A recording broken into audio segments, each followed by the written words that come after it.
గతంలో ఏ హీరోకి రాని హైప్ అఖిల్ తొలి సినిమాకొచ్చింది. అందుకు తగ్గట్లుగానే భారీ బడ్జెట్తో అఖిల్ సినిమా తెరకెక్కించారు. అఖిల్ లుక్స్కి తగ్గట్లుగానే క్లాస్ రొమాంటిక్ సీన్స్తో పాటు వినాయక్ మార్కెట్ ఎలిమెంట్స్ కూడా పుష్కలంగా ఉన్న అఖిల్ సినిమా దీపావళి కానుకగా ప్రేక్షకులకు ముందుకొచ్చింది. ఫ్యాన్స్ని ఎంతవరకు మెప్పించింది? భారీ అంచనాల మధ్య అఖిల్ ఎక్స్పెక్టేషన్ అందుకుందా? సూర్యుడి శకలం నుంచి ఏర్పడిన భూమి తిరిగి సూర్యుడి తాపాన్ని తట్టుకోలేక అంతరిస్తుందని గ్రహించిన మన పూర్వీకులు ఒక కవచాన్ని కనుగొని భూమధ్య రేఖకు దగ్గరలో ఉన్న ఖగోళియా అనే ప్రాంతంలో ఉంచి దాన్ని రక్షించమని ప్రతి సూర్యుడి గ్రహణం తర్వాత మొదటి సూర్య కిరణం కవచంపై పడాలి, లేకపోతే ప్రపంచం అంతమైపోతుంది అని ఓజా అనే తెగోకి అప్పగిస్తారు. ఈ విషయాన్ని తెలుసుకున్న రష్యన్ జనరల్ కట్రోచి ఎలాగైనా దాన్ని కాజేసి ప్రపంచం తన గుప్పెట్లో ఉంచుకోవాలని అనుకుంటాడు.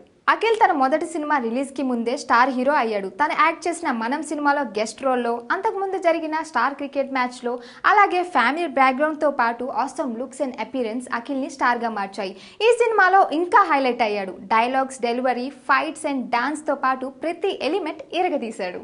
అఖిలేని ఫ్యామిలీకి తగ్గట్టుగా రొమాంటిక్ సీన్స్లో ఫ్యామిలీ పేరు నిలబెట్టాడు. తొలి సినిమాతోనే 6 ప్యాక్స్ చూపించడం చాలా బాగుంది. ఇక హీరోయిన్ తన నటనతో యూత్ని చాలా బాగా అట్రాక్ట్ చేసింది. నాగార్జున అందగాడు అనే విషయాన్ని ఈ సినిమాలో గెస్ట్ రోల్లో ప్రూవ్ చేశాడు. సప్తగిరి అండ్ బ్రహ్మి పండించిన కామెడీ కూడా ఈ మూవీలో చాలా హైలైట్ అయింది. అలాగే రాజేంద్ర ప్రసాద్ అండ్ వెన్నెల కిషోర్ తమ పాత్రల్లో చాలా బాగా నటించారు. ఇక టెక్నికల్ విషయానికి వస్తే వెలిగొండ శ్రీనివాస్ అందించిన స్టోరీ కొంచెం డిఫరెంట్గా ఉన్నా కూడా పర్ఫార్మెన్స్ పరంగా రొటీన్గా అనిపించింది. ఇక మూవీ సెకండ్ హాఫ్ ఆఫ్రికాలో జరిగే ఇన్సిడెంట్స్ అన్ని తెలిసిపోతూ ఉంటాయి. ఇక ఈ మూవీలో యాక్షన్ సీన్స్ కూడా చాలా హైలైట్గా ఉన్నాయి. తమన్ అండ్ అనూప్ రూబిన్స్ అందించిన మ్యూజిక్ తో పాటు అఖిల్ వేసిన డాన్స్ స్టెప్స్ కూడా ఈ మూవీలో చాలా హైలైట్ గా నిలిచాయి. అఖిల్ ఎంట్రీ కోసం ఎన్నో రోజులుగా ఎదురు చూస్తున్న ఫ్యాన్స్ అఖిల్ ఎలాంటి మూవీ తీస్తాడో అని ఆసక్తిగా ఎదురు చూశారు. అఖిల్ ఫ్యాన్స్ ని అలరించాడేమో కానీ ప్రేక్షకుల్ని ఆకట్టుకోలేదు.